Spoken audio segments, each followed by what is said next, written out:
In the meantime, we're learning more tonight about some of the ice skaters who died in that plane crash. Yeah, they were young athletes with Olympic futures set to train in New Jersey in just a few weeks. Pix 11's Katie Corrado joining us now live outside the training facility. This is in Hackensack. Katie, it must be a rough day for those folks. It is. Ken is here, and good evening to you both. The Ice House here in Hackensack is an elite training facility for Olympic caliber athletes. So many of the people who come through here end up going on to the Olympics and to become world champions. And two of the skaters who were on that plane were set to be here next week to choreograph and learn their next routines.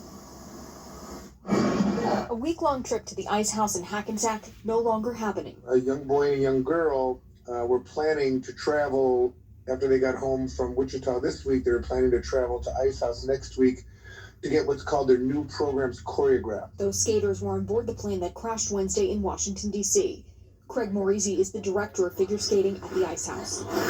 It feels, like a family member has passed. I mean, I'm not overstating that. So we're devastated by it. In fact, many of us couldn't even work, yesterday. Many of our coaches couldn't come in. They were just too devastated by it. Off camera, a mother in tears told us she and her daughter knew the victims well. The skating community is small, especially when you reach such an elite level, where students are homeschooled and spend hours every day at the rink. We travel to maybe 10 to 12 competitions a year, and we see the same people at every competition. Morisi says the young athletes were Olympic caliber. These people were one of the top 20 in the entire country of skaters at their age. He also knew two of the coaches. I used to compete against them, actually, and I've known them since 1985. He says the hardest part is watching the youngest skaters cope with such a profound loss. What really tugs at the heartstrings are that our athletes, our 11, 12, 13-year-old kids that from our rink go to these camps with these other kids, and they get to know each other. Oh my gosh, I just saw her last week at this competition. So, it's awful.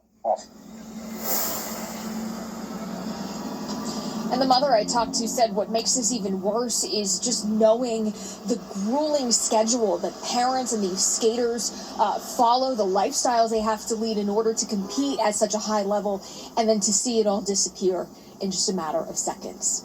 Reporting live tonight in Hackensack, New Jersey, I'm Katie Corrado, Pix 11 News. Yeah, because we have to remember that along with many of the young skaters that died, their parents on board that plane as well. All right, Katie, thank you very much.